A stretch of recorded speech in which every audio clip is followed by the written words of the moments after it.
Bonjour, bienvenue à l'École nationale de comptabilité et gestion. On va étudier aujourd'hui en fait dans le cadre de cette partie de cours une vidéo en fait qui est absolument essentielle, aussi bien dans le cadre professionnel que dans le cadre des examens, puisque ça tombe systématiquement également à l'examen, vous en doutez naturellement. C'est effectivement la TVA, la TVA, la taxe sur la valeur ajoutée. Et on va étudier, si vous me le permettez, dans un grand 1 la TVA déductible et dans un grand 2 la TVA collectée. Alors dans un grand 1 la TVA déductible, on étudiera effectivement, on va s'apesantir entre guillemets sur la notion de TVA déductible, et dans un grand B, on fera également des exercices d'application, des exemples d'application afin de vous familiariser directement, alors notamment avec les comptes. Alors en fait, on a effectué 10 exemples d'application. Je vous vois en fait notamment, certainement en tout cas, froncer les sourcils puisqu'en fait il en existe 10. Et pour quelle raison Alors excusez-moi de cette parenthèse, mais c'est absolument fondamental là ce que je suis en train de vous dire, puisque en fait il faut insister en fait sur la notion d'échec à l'examen, puisque apparemment il y en a certains qui savent manifestement qui connaissent les méthodes de comptabilisation, mais qui passent beaucoup de temps, en tout cas trop de temps dans le cadre de l'examen, avec les comptes, à chercher le plan comptable général, etc.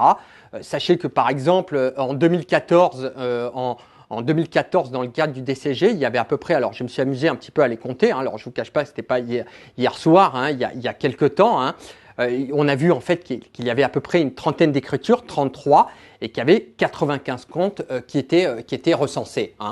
Il s'agit en fait de voir que la durée de l'épreuve est à peu près, vous le savez, de 3 heures, et que quand vous avez par exemple 95 comptes et que vous passez à peu près 30 secondes par compte, vous faites le calcul, vous les futurs comptables, vous y passerez en fait 47 minutes rien que pour un sujet de 3 heures à rechercher les comptes, et on n'a rien fait encore, en tout cas aucune écriture comptable. Voilà.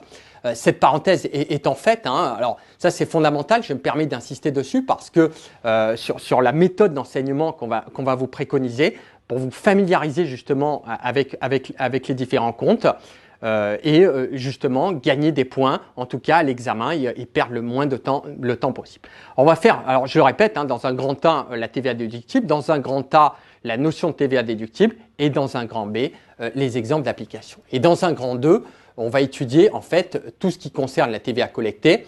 Dans un grand A, on va effectuer la notion de TVA collectée, et dans un grand P, les exemples d'application.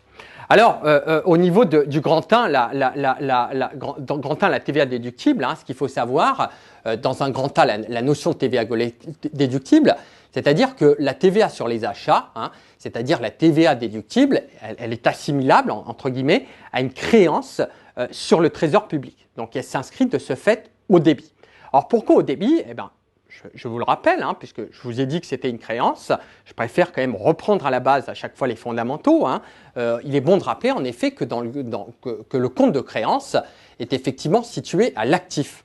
Et on a vu notamment que quand un compte d'actif, quand un compte par exemple, excusez-moi, que le compte de créance est situé à l'actif du bilan, et que vous avez vu notamment que le compte d'actif augmenté en fait par débit.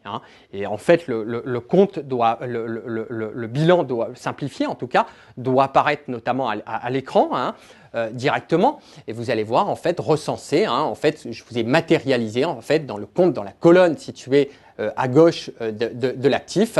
Vous allez voir notamment qu'il y a le compte de créance qu'on a pris le soin de mettre en caractère gras avec effectivement entre parenthèses le compte de TVA collective. Déductible. Alors on va faire une remarque, si vous me le permettez, c'est-à-dire que la TVA en fait sur les achats, c'est-à-dire la TVA déductible, elle s'enregistre en fait au débit du compte 44 566, d'accord. Alors j'ai mis le 6, me semble-t-il, et vous allez voir à l'écran naturellement, j'ai mis le 6, me semble-t-il, en caractère gras, parce qu'il s'agit notamment, par exemple, d'un achat de marchandises. Vous aurez en fait le 607 au débit avec le 44 566. Alors ça c'est important parce que en cas d'acquisition d'immobilisation, vous allez naturellement un compte de la classe 2 et on fera intervenir non pas le compte 44 566, mais bel et bien le compte 44 562, c'est-à-dire la TVA déductible sur immobilisation. Alors, on va faire un exemple, hein, dans un grand B, on va faire un exemple d'application. Hein. Alors, un exemple d'application, vous avez un achat de marchandises pour 10 000 € hors taxe par chèque bancaire. On vous dit que c'est la facture F numéro 432 et que la TVA est à 20%. Eh bien, vous avez en fait, normalement, je vous rappelle que les comptes de charge se mettent au débit, hein, dans le cadre d'une augmentation. Hein, là, effectivement, on a un achat, donc forcément un coût pour l'entreprise. Donc, on le met effectivement au débit, 607, achat de marchandises pour 10 000 €. On a le compte 44 566, je le répète, le compte 44 566, alors ça va apparaître effectivement à l'écran, hein, le compte 607, achat de marchandises. Le compte 44 566 s'inscrit naturellement au débit et vous avez naturellement, alors pourquoi au débit? Je le répète, parce que la TVA déductible est assimilable en fait à une créance vis-à-vis de l'administration fiscale, si vous voulez. Et je vais mettre mon compte 44 566 au débit pour 10 000 fois 0,2 qui va faire 2 000.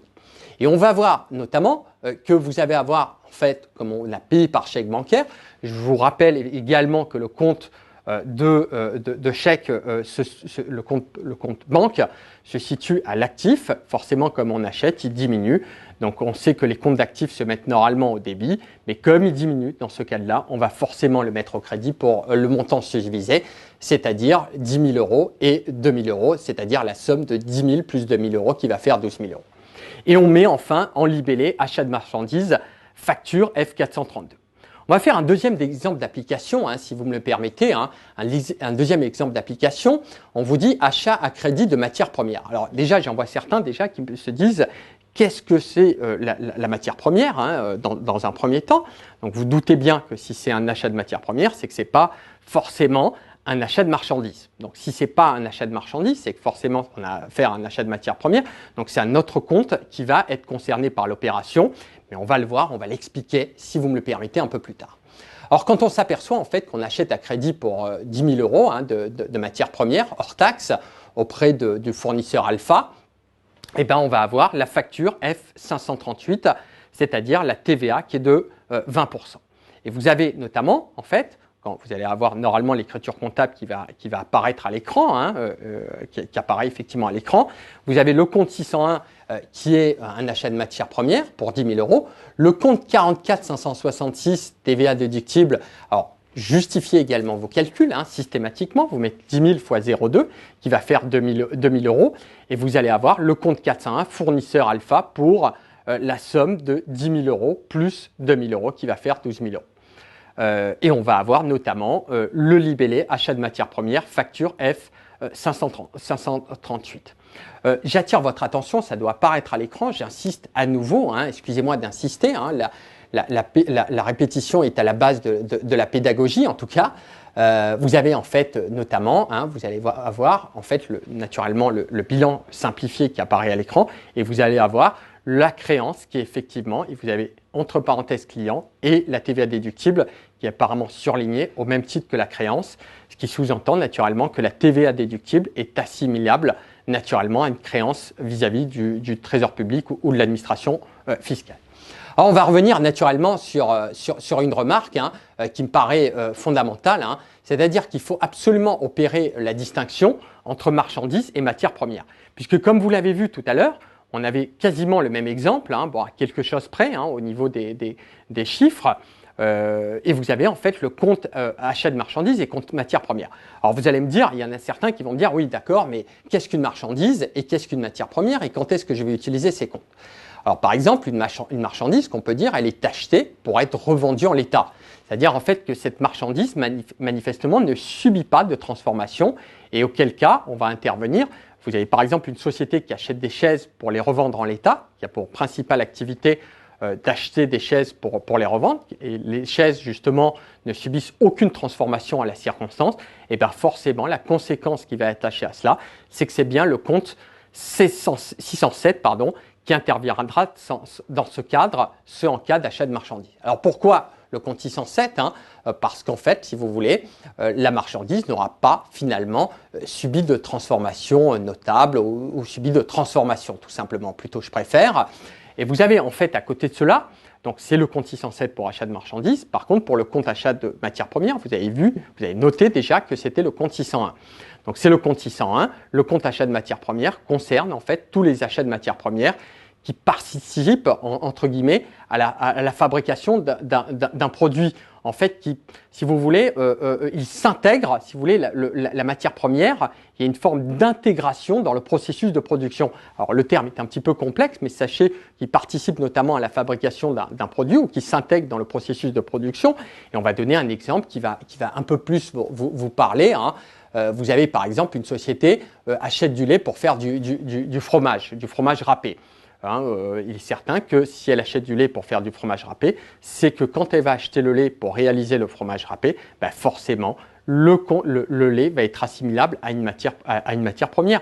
Et pour cause, parce que le lait a besoin naturellement de subir des transformations, en tout cas pour arriver au résultat du fromage râpé, avec d'autres éléments naturellement. Vous avez un autre exemple, un achat d'acier pour fabriquer une montre par exemple. Et vous avez en fait la conséquence qui est attachée à cela, c'est bien le compte 601 qui va intervenir dans ce cadre, qu'il s'agit bien d'un achat de matières premières.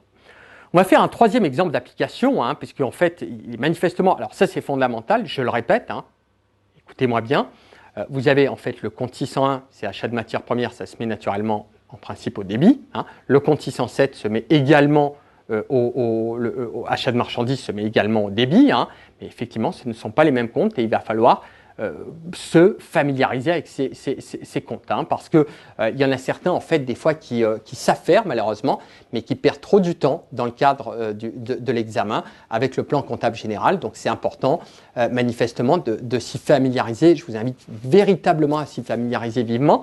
Il y en a certains à titre de remarque qui considèrent effectivement qu'il faut apprendre au mieux les deux premiers comptes. Moi, j'irai plus loin. Je vous dirais également que vous avez des comptes manifestement qui sont très récurrents à l'examen, qui sont ultra récurrents et qu'il faut les assimiler au mieux. C'est pour ça que je me permets d'insister autant, parce que c'est une méthode pédagogique, alors peut-être un petit peu à part, mais en tout cas qui produira, à mon avis, mon humble avis, de très bons résultats. Et vous aurez l'occasion de le voir parce qu'il y en a certains des fois qui vous disent « vous inquiétez pas, vous avez votre plan comptable général, vous pouvez le chercher ». Mais en fait, le problème, c'est qu'on cherche beaucoup. Finalement, on finit par trouver une mauvaise note. Bon, ça, c'est une parenthèse, mais le mieux, c'est effectivement, je vous le répète, de vous familiariser au maximum avec ces comptes directement. Comme ça va vous permettre de gagner des points à l'examen, d'essayer d'éviter de perdre du temps. Cette parenthèse étant faite, on va faire un troisième exemple d'application. Vous avez le 10 janvier N, la société Beta, qui est concessionnaire automobile, qui procède à l'acquisition d'un photocopieur pour, par exemple, 1 000 € hors taxe auprès de la société Gamma et décide de procéder à un paiement à crédit. Vous avez la TVA qui est à 20% et la facture qui est F658. Et on vous dit cela, que la société en question ne verse aucun acompte. Et bien, on va avoir le compte 2183, vos matériels informatiques, vous regarderez notamment sur votre plan comptable général.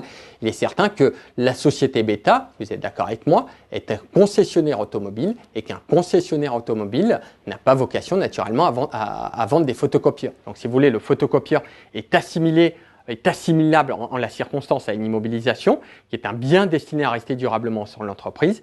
Donc, on va l'enregistrer forcément au débit et on va avoir le compte 2183. Je ne reviendrai pas à nouveau sur les composantes en fait du bilan simplifié. Je vous invite à le garder systématiquement avec vous, de l'imprimer éventuellement. Comme ça, vous allez être à l'aise et vous allez pouvoir vous familiariser avec cette forme de gymnastique intellectuelle. Alors, vous avez le 2183 qui est matériel informatique pour 1 000 €. Le 4456.2 au débit. On avait vu notamment que dès lors que vous avez une acquisition d'immobilisation, forcément, vous êtes d'accord avec moi que le matériel informatique est une immobilisation. Donc forcément, ça apparaît à l'écran naturellement. Le 2183 matériel informatique et il me semble qu'on a mis le 4456.2 avec le 2 en caractère gras pour que vous n'opérez pas la confusion. On le retrouve au départ au premier compte concerné par l'opération et au deuxième qui est la TVA déductible sur immobilisation. Et on note naturellement, entre parenthèses, 1 000 euros x 0,20 qui est 20%, hein, si vous voulez, ça fait 200 euros. Et enfin, on va avoir non pas le compte 401, pardon, excusez-moi, on ne va pas avoir le compte 401, mais on va avoir le compte 404.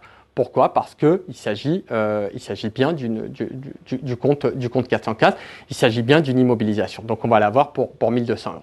Et le libellé, ça va être achat photocopieur, facture F658. Alors, il s'agit de refaire une remarque. Hein, vous êtes d'accord avec moi, et je le répète, qu'il s'agit bien, dans le cas ci présent, d'une acquisition d'immobilisation, c'est-à-dire un matériel informatique, dans la mesure où l'activité de la société Beta, hein, l'objet social, est bel et bien de vendre des voitures automobiles. En effet, en fait, si son activité, l'objet social, était par exemple de vendre du matériel informatique, c'est-à-dire que si on avait par exemple la société Beta qui vendait du matériel informatique, eh ben, le matériel informatique serait, dans ce cas, en la circonstance, si vous voulez, assimilable à un achat de marchandises. Et l'écriture serait naturellement modifiée. Et vous aurez, alors ça apparaît à l'écran, hein, en principe, vous aurez le 607 achat de marchandises, le compte 44 566, hein, je mets bien le 6 en dernière position puisqu'il s'agit d'un achat, et vous avez d'achat de marchandises, et vous avez enfin le compte 401 fournisseur pour 1 200 euros. Vous avez 607 achats de marchandises pour 1 000 euros, le compte 44 566 TVA déductible pour entre parenthèses 1 000 euros x 0,2 pour 200, et vous avez enfin le libellé achat de marchandises pour la facture XXX puisqu'en fait on n'a pas véritablement donné de facture. Hein. On la note à titre fictif, hein, mais en tout cas vous comprenez le principe, on ne va pas épiloguer en tout cas là-dessus. Alors la remarque qu'on aurait pu faire, hein, qu'on ne pourrait pas, c'est que naturellement on n'aurait pas dans le cas ci présent le compte 2183, mais bel et bien le compte 607 achat de marchandises. Alors, pourquoi je vous dis ça? Parce qu'il y en a qui froncent peut-être les sourcils, en tout cas j'espère pas trop. Le conseil, c'est qu'effectivement, dans le cadre de l'examen, il faut absolument regarder avec la plus grande attention, la plus extrême, je dirais même mieux attention, hein, l'objet social de la société, c'est-à-dire son activité, dans la mesure où son objet social peut manifestement conditionner l'utilisation des comptes concernés par l'opération. Il faut regarder très attentivement l'énoncé, puisque forcément, des fois, si vous êtes concessionnaire automobile et que vous vous achetez un véhicule pour le revendre, il est certain que ça ne va pas être assimilable par exemple, une acquisition d'immobilisation, mais bel et bien un achat de marchandises, puisqu'il va être destiné à être revendu, en tout cas, en l'état. On va faire un quatrième exemple. Hein. Un quatrième exemple, alors c'est le même cas que précédemment, à l'exception près que le paiement s'effectue au comptant. Hein. Alors vous avez naturellement à l'écran l'écriture qui va apparaître. Hein. On a bien le même énoncé. Hein. Vous avez le 10 janvier la société Beta, concessionnaire automobile, qui procède à l'acquisition d'un photocopieur pour 1 000 euros auprès de la société Gamma et décide de procéder à un paiement en comptant. Et on vous dit notamment que la TVA est de 20% et que la facture c'est le F659. Eh bien, on va avoir donc le 2183 au débit, naturellement, matériel informatique. Je ne saurais jamais assez vous dire que le compte immobilisation est situé à l'actif et qu'il augmente au débit. Donc forcément, on en a plus maintenant qu'avant. Je ne reviendrai pas sans arrêt sur ces concepts. Hein. Je vous invite à regarder naturellement la première vidéo. Vous avez 2183 pour matériel informatique pour 1 000 euros, 4456,2 et non pas 6, puisqu'on a le 4456,2 qui matérialise avec le 2 en dernière position, hein, qui matérialise le fait que c'est bien une TVA déductible sur l'immobilisation. Et enfin, le compte 512 au crédit pour 1 200 euros. Et j'ai oublié effectivement, alors j'espère qu'il y en a certains qui ne vont pas m'en vouloir, j'ai oublié effectivement de mettre 1 000 euros de bien spécifié, notamment dans le cadre de l'examen, que dans le compte TVA déductible sur l'immobilisation, on a bien 1000 x 0,2 qui va faire 200. Voilà. Alors, la remarque qu'on peut faire, hein, effectivement, c'est que on utilisera systématiquement le compte 4456,2, TVA déductible sur immobilisation, dès lors qu'on est en présence d'acquisition d'immobilisation, c'est-à-dire un compte de la classe 2. Ça, de toute façon, je vous l'ai dit, je vous le réénonce à nouveau. Et par ailleurs, en fait, en cas d'acquisition d'immobilisation, parce que là, c'était effectivement, me semble-t-il, au comptant, c'est-à-dire qu'on payait directement au comptant, et ben, quand il y a une acquisition d'immobilisation à crédit, c'est bel et bien le compte 404 fournisseur d'immobilisation qui doit intervenir. Alors, on va noter quand même une remarque, hein, effectuer une remarque hein, qui me semble importante, hein, c'est que, et qui est tombée notamment dans le cadre du sujet d'examen, on reviendra ultérieurement énormément dessus, hein, parce que nous, notre but, c'est effectivement non pas d'aller en essentiel, mais de se focaliser manifestement sur l'examen du DCG et également de se focaliser également sur tous les comptes utilisés par l'opération dans ce cadre, et également permettre également à toutes celles et ceux qui effectuent une formation qualifiante de pouvoir se familiariser avec ces comptes parce que, comme je le dis, hein, il ne s'agit pas d'apprendre les 2 par cœur, il ne s'agit pas d'apprendre les 3 par cœur, il ne s'agit pas d'apprendre les 4 par cœur éventuellement, s'il y en a 4, c'est véritablement de se familiariser avec les comptes les plus couramment utilisés parce que vous doutez bien que devant votre employeur, vous n'allez pas regarder pendant 5 minutes à chaque fois sur le plan comptable général. Hein. C'est vrai qu'il y en a certains qui disent que c'est mieux d'apprendre les 2 premiers comptes. Nous, effectivement, on a une méthode à part. C'est véritablement d'apprendre, je le répète, tous les comptes véritablement, de façon en écoutant les vidéos. Et la pratique vous permettra pas les apprendre par cœur, mais de vous familiariser, en tout cas nettement avec ceci, hein, pour avoir en tout cas une rapidité de l'exécution. Alors, on notera que la TVA est un compte de la classe 4, hein, c'est un compte de tiers qui est en fait un compte de l'administration fiscale, qui est en fait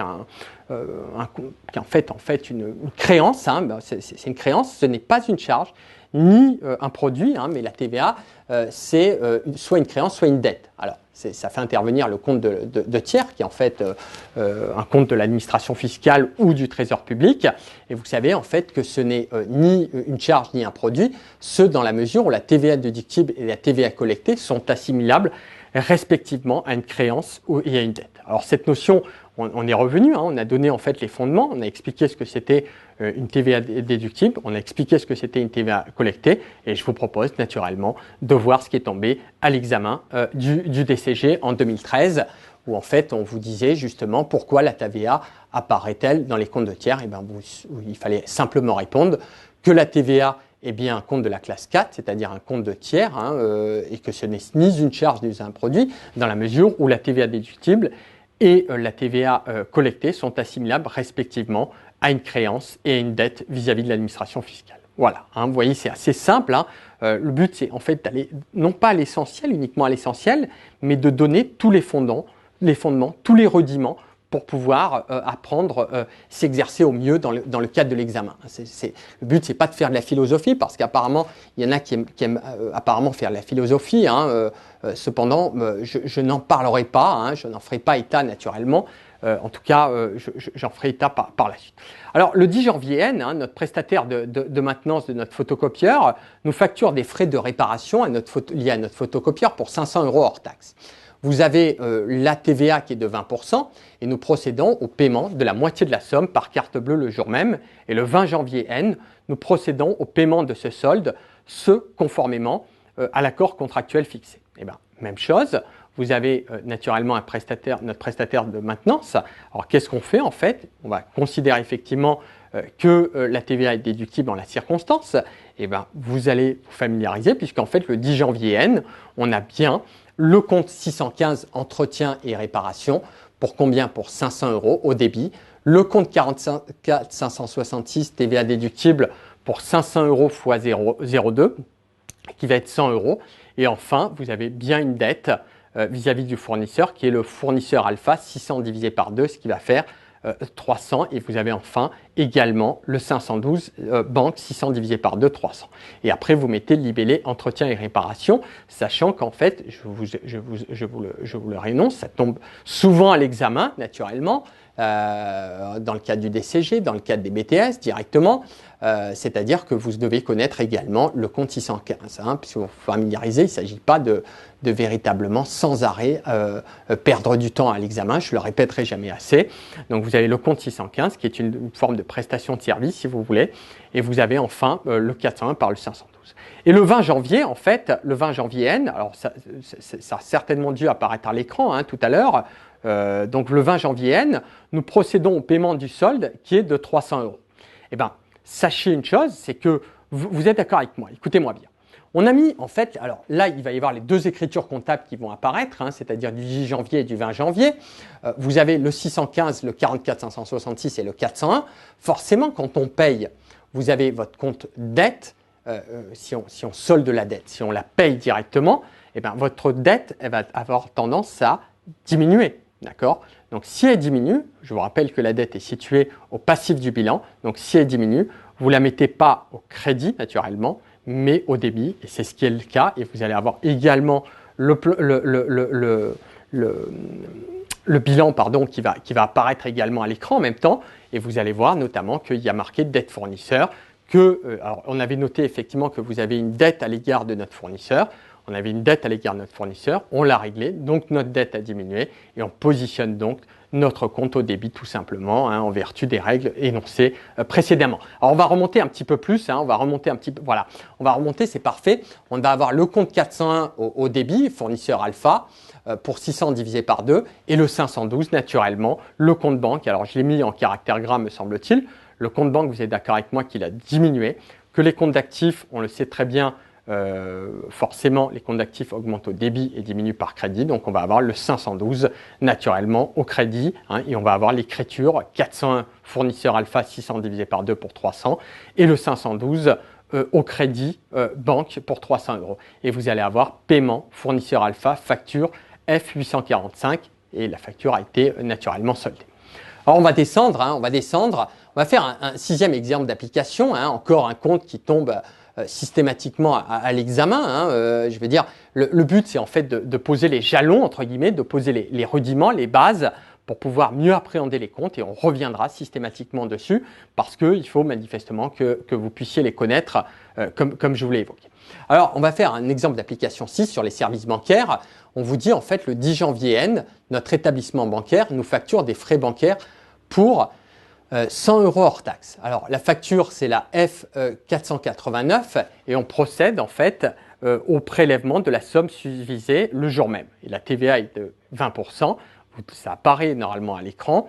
Au niveau de l'écriture, vous avez le compte 627 qui est une charge donc qui va se mettre naturellement et c'est noté au 627 au débit. Le 44 566 TVA déductible entre parenthèses 100 x 0,2 pour 20 €, le service bancaire pour naturellement 100 € et vous allez avoir éventuellement le 512 au crédit pour 512 pour 120 €.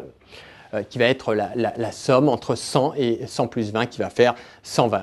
Et le libellé, c'est naturellement les frais bancaires, facture F489. On va faire un exemple d'application numéro 7. On va faire un exemple d'application numéro 7 portant sur des charges d'intérêt. Ça tombe également à l'examen, je le répète. Suite à un emprunt réalisé par notre société Alpha auprès de notre banque, notre établissement bancaire nous facture 60 € au titre des frais d'intérêt.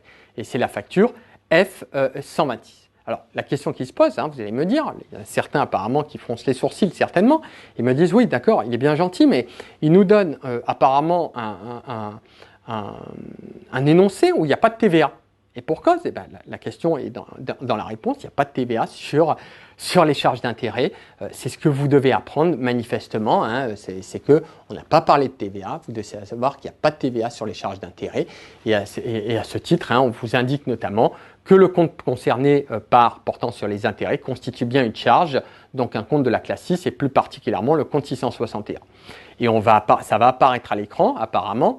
Vous avez le compte 661 charge d'intérêt pour 60 € et le compte 512 banque au crédit pour 60 € et le libellé charge d'intérêt facture F126. Alors il y en a certains qui naturellement peut-être vont dire oui mais bon on est dans le cadre d'un chapitre sur la TVA et il nous parle en fait apparemment de charge d'intérêt. Il nous parle de charge d'intérêt où il n'y a pas de TVA. En fait, justement, la question est simple. Nous, notre but, c'est effectivement que vous ayez l'examen dans des meilleures dispositions et on viendra à nouveau sur ce principe. Mais en tout cas, on pose, en fait, je vous le répète, les bases. La remarque, c'est que en fait, le 6 en deuxième position matérialise le fait qu'il s'agit bien d'une charge à caractère financier. On le verra par la suite également et on va poser également les bases pour un huitième exemple d'application, une acquisition d'un véhicule de tourisme. Alors ça, c'est fondamental, je préfère vous arrêter. Je ne sais pas, mais faites quelque chose parce que ça tombe quasiment, en tout cas très très souvent à l'examen. Il se peut en fait naturellement, la remarque préliminaire, c'est que la TVA ne soit pas récupérable. Dans ce cas, elle s'incorpore dans le coût d'acquisition de l'immobilisation. C'est notamment le cas pour les véhicules de tourisme. Et attention, hein, comme je vous l'ai indiqué, c'est un cas qui est relativement classique dans le cadre de l'examen, hein, puisqu'en fait, nous, on part du principe, en fait, il y en a beaucoup, en fait, à mon avis, hein, qui se disent il y a des pièges à l'examen. Je suis d'accord avec vous, il y a des pièges à l'examen. Simplement, apparemment, hein, je vous le dis, hein, je vous le répète, ces pièges sont récurrents. Donc, si vous voulez, si on va directement, entre guillemets, regarder directement les pièges qui existent à l'examen, notamment, et bien forcément, pour moi et pour vous, ce ne sera plus des pièges. Donc vous y serez familiarisé parce qu'il y en a certains qui passent énormément de temps à voir le cours. C'est fondamental de voir le cours, mais il y a un moment, effectivement, il faut aller, pardonnez-moi l'expression, dans le lard. Hein.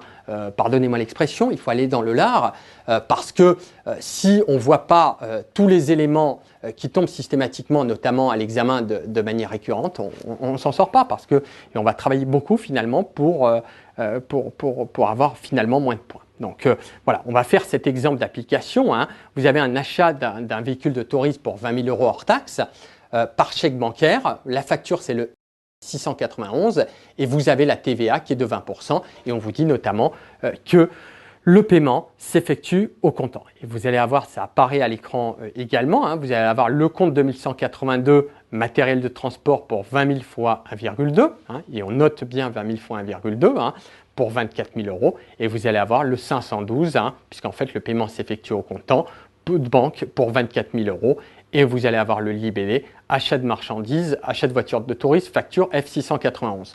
Alors vous avez vu notamment que la TVA, il n'y a pas de TVA, hein, puisqu'en fait, il y a une TVA, si vous voulez, ou pas exactement. C'est-à-dire que la TVA, pour être clair, hein, elle n'est pas récupérable dans ce cadre. Elle n'est pas récupérable dans ce cadre, donc elle s'incorpore dans le coût d'acquisition d'immobilisation. Donc on n'utilisera pas de compte de TVA déductible de ce fait dans le cas ci présent. Et la remarque qu'on va effectuer également, c'est que la TVA portant sur l'acquisition d'un véhicule de tourisme ainsi que ses frais annexes ou accessoires, notamment, c'est-à-dire les réparations, les entretiens, n'est manifestement pas déductible. Alors, vous allez voir les réparations, ce n'est pas déductible. Je vous propose effectivement de le faire dès à présent dans un des angles d'application numéro 9. Vous avez des réparations portant sur un véhicule de tourisme. Alors, je ne vous cache pas effectivement que ce sujet est tombé à l'examen en 2014 et on avait une opération du 23 novembre 2014. Le PDG de l'entreprise, alors elle est tombée naturellement à l'examen d'État du DCG dans le cadre du diplôme d'État de l'éducation nationale, hein, du diplôme de comptabilité et gestion. C'est ce que je vous propose de voir dès à présent, ce petit cas pratique. Alors vous avez en fait un petit exercice, un cas pratique, hein, où vous disiez le PDG de l'entreprise Chamoniard récupère sa voiture de tourisme suite à un léger accrochage. Et vous avez en fait la facture numéro 874 du garagiste s'élève à 500 € hors taxe. Et on supposera que le PDG a réglé par exemple immédiatement par chèque bancaire. Alors ça c'est notre cas à nous, entre guillemets. Vous allez avoir, alors si dans l'énoncé on vous dit qu'il ne paye pas tout de suite, on va utiliser le 401. On peut rajouter par exemple que le PDG règle immédiatement par chèque bancaire. Hein. Nous, on l'intègre dans le cas ci présent. Donc vous allez avoir à l'écran le 615 entretien de réparation. Et vous allez naturellement, vous allez voir dans l'écriture comptable, il n'y a pas de TVA. Et pourquoi? Je vous ai dit que la TVA, en fait, la TVA portant sur l'acquisition d'un véhicule de tourisme n'était pas déductible. Donc elle s'intégrait, si vous voulez, directement dans le coût d'acquisition de l'immobilisation et c'est le même fonctionnement, système de fonctionnement pour les réparations. De toute façon, on vient de le voir à l'instant, hein, directement, et on va voir donc le compte 615 entretien de réparation. Il n'y a pas de TVA, elle s'intègre dans le coût d'entretien des réparations. Ça va faire 600 € fois 1,2 qui va faire 500 et vous allez avoir le 512 au crédit pour banque pour 500 €. Et le libellé, c'est entretien et réparation, la facture numéro 874. Alors comme remarque, on va faire la TVA portant sur l'acquisition d'un véhicule de tourisme ainsi que ses frais annexes ou accessoires, notamment les réparations et entretiens, n'est pas déductible.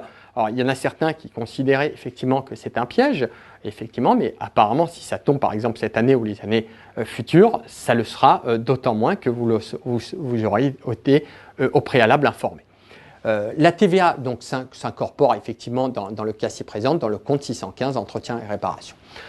On va faire notre 10e exercice d'application, hein, location immobilière. On va considérer par exemple que notre société paie pour son installation la location d'un local pour 3 000 € hors taxe. La TVA est de 20%. Et on supposera que ce loyer est soumis à TVA et la facture, c'est la F322. Et bien, on va voir en fait le compte 613, location immobilière. Alors, on peut, c'est pas très grave si vous avez mis juste 613. Nous, en fait, pour être plus précis, il faudrait mettre 613.2. Hein, c'est pas bien grave, mais c'est déjà bien en tout cas de mettre 613. C'est encore mieux de mettre le 613.2, location immobilière. 3 000 €, 44 566 TVA déductible pour 600 €. Et enfin, au débit et au crédit, vous avez le 512 pour 3 600 € et le libellé, c'est la location immobilière facture F322. On va faire dans un grand B la TVA collectée, hein, c'est-à-dire la TVA sur les ventes, c'est-à-dire la TVA collectée est assimilable en fait à une dette sur le trésor public ou de l'administration fiscale. Elle s'inscrit de ce fait au crédit, hein, ça apparaît normalement à l'écran. Hein. Il est bon en effet de rappeler, le bilan apparaît en tout cas à l'écran, il est bon de rappeler que le compte de dette se situe au passif, hein, et qu'il se situe au passif et il se met au crédit dans le cas d'une augmentation. Et on a mis notamment dans le cadre du bilan le compte dette, entre parenthèses, TVA collectée. Alors il pourrait y avoir dette fournisseur, dette vis-à-vis des tiers, etc. Mais en tout cas, on l'a mis TVA collectée, puisqu'en fait, c'est une dette c'est assimilable naturellement à une dette vis-à-vis de l'administration fiscale. Hein. Alors, les comptes du passif se mettent au crédit dans le cas d'une augmentation, je ne vais pas revenir dessus. Et le compte de TVA collecté, je le dis, je le répète, est assimilable à une dette vis-à-vis de l'administration fiscale. Alors, on va faire un exemple d'application. Hein. Vous avez vente de marchandises au client UR pour 20 000 € hors taxe par crédit, facture E489. Et bien, vous allez effectivement avoir le compte, ça apparaît à l'écran l'écriture, vous avez à créance, le compte créance client, c'est le compte 411, on le met au débit. Le compte 707, vente de marchandises pour 20 000 € et le compte 44 571 pour 4 000 € et le libellé, c'est vente de marchandises, facture E489 et vous allez avoir à nouveau à l'écran le bilan, hein, où vous allez voir effectivement que, alors il me semble que qu'on l'a mis en caractère gras, vous avez le compte dette et vous avez entre parenthèses TVA collectée, vous avez la TVA collectée qui est bien assimilable à un compte de dette. On va faire un deuxième exemple d'application, hein, si vous me le permettez. Alors, nous sommes un cabinet d'avocats hein, et on réalise à ce titre, alors ça c'est important parce que quand vous êtes un cabinet d'expertise comptable ou un cabinet d'avocats par exemple, vous êtes d'accord avec moi que vous ne vendez pas des marchandises. Hein, vous vendez ce que l'on appelle une prestation de service. Et bien, le compte prestation service, c'est bel et bien le compte 706. Alors, le rappel, hein, c'est que nous sommes par exemple un cabinet d'avocats et nous facturons à ce titre notre client Gamma pour 2 000 € hors taxe. La TVA est à 20% hein, et notre client nous règle immédiatement. Et vous avez la facture F655. Et bien forcément, si on nous règle directement, ça apparaît à l'écran là désormais. Vous avez le compte 512 au débit pour 2400. Le 706 prestation de service pour 2 000 € et le 44 571 TVA collectée, hein, qui je le répète est assimilable à une dette à une forme de dette sur le trésor public hein, vis-à-vis de l'administration fiscale. TVA collectée, c'est 2 000 € fois 0,20, ça fait 400. Prestation de service 2 000 € et le 512 banque pour 2 400 €. J'attire votre attention sur le fait que dans le formalisme imposé, me semble-t-il, alors je n'ai plus l'article en tête, il me semble que c'est l'article R 123-74 du Code du commerce qui vous dit que les écritures sont recensées sur un journal d'écriture. Vous devez commencer généralement, alors pas généralement, tout le temps, par le débit. Hein, toujours. On commence toujours par le débit parce que effectivement, vous pouvez vous faire pénaliser. C'est un formalisme qui est appliqué naturellement et vous l'avez vu qu'on l'appliquait systématiquement dans ce cas.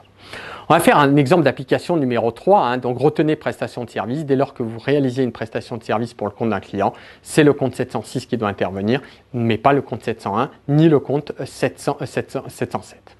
Un exemple d'application, vente de matières premières. Hein, exemple d'application numéro 3, vente de matières premières au client alpha pour 20 000 €. Paiement à crédit, hein, TVA à 20% et la facture F548. Et bien forcément, vous allez avoir donc, comme je vous l'ai dit, le compte 411 client alpha, puisqu'il s'agit d'une créance apparemment, puisqu'on vous parle de paiement à crédit pour 24 000 €. Le compte 701 qui est, et là je l'ai, me semble-t-il, on l'a mis en caractère gras au crédit pour vente de matières premières pour 20 000 euros et le 44 571 TVA collectée pour 20 000 fois 0,2 qui va faire 4 000 et le libellé c'est vente de matières premières facture F 549. Alors, comme vous en doutez, effectivement, on a fini avec ces exemples d'applications. Il faut vous familiariser naturellement. Alors, vous avez vu notamment, pour être bref et synthétique, à nouveau, et je ne le répéterai jamais assez, que la TVA déductible est assimilable à une créance sur le trésor public et la TVA collectée est assimilable à une dette. Vous doutez bien qu'on ne va pas rester indéfiniment avec des créances ou des dettes. Il y a un moment, on va procéder en fait à ce que l'on appelle périodiquement calcul de la TVA à payer, de ce qu'on appelle la TVA à décaisser. C'est ce qu'on va faire notamment la prochaine fois dans le cadre général de notre cours. J'attire votre attention, je vous remercie en tout cas notamment pour la première vidéo, pour tous vos messages de félicitations. Je vous encourage véritablement, je vous remercie en tout cas parce que ça fait toujours plaisir d'avoir un très bon retour de votre part. Je vous encourage véritablement à procéder à une lecture complète de ce cours, vous familiariser avec les différents comptes. Ça, c'est fondamental, je vous l'ai dit dès le départ. Alors, je n'ai pas recensé tous les écritures comptables, non pas des numérotations, mais du nombre de comptes qu'il y avait dans chaque matière. Mais apparemment, par exemple, en 2014, il y avait quand même 33 écritures, 95 comptes. Vous vous doutez bien que si vous ne les connaissez pas bien, ça va vous faire perdre, il faut vous familiariser. Je ne reprendrai pas, en fait, ça va vous faire perdre du temps. Je ne reprendrai pas le proverbe, le temps c'est de l'argent, mais en fait c'est encore plus vrai dans le cadre de l'examen, puisqu'en fait, manifestement, comme vous le savez, le temps c'est manifestement des points et ça va nous permettre justement que l'on effectue ensemble la meilleure copie que vous pouvez effectuer pour optimiser au maximum votre temps, notamment pour les personnes qui travaillent dans ce cadre-là. Je vous remercie en tout cas de votre attention, de votre écoute. J'espère en tout cas que le cours aura été assez clair. Alors, il y a eu quand même 10 exemples d'applications. Je m'y appesantis parce qu'on pose les jalons, les bases et après on va venir de manière plus approfondie. On va travailler. Je vous demanderai également de revoir cette vidéo, vous familiariser au maximum avec ces comptes parce que c'est fondamental aussi bien dans le milieu professionnel que dans le cadre de l'examen. Je vous remercie en tout cas. Essayez effectivement de laisser quelques commentaires, notamment sur la vidéo. Alors bon, il y en a certains apparemment je ne sais pas qui c'est, je ne veux pas le savoir, qui s'amusent à dire notamment que les capitaux propres, notamment, ce n'est pas une somme, donc qui fait état d'ânerie de notre part. Vous savez très bien que le capital, les capitaux propres notamment, c'est la somme du capital, des réserves et des résultats, c'est des composantes. Alors, je demanderai également à nos étudiants d'arrêter de dire notamment que c'est la concurrence qui laisse des messages ou un message comme ça un petit peu, on va dire un petit peu subliminal. Je ne sais pas ce qu'il en est exactement. D'ailleurs, j'aime pas ce mot concurrence, je vous cache pas.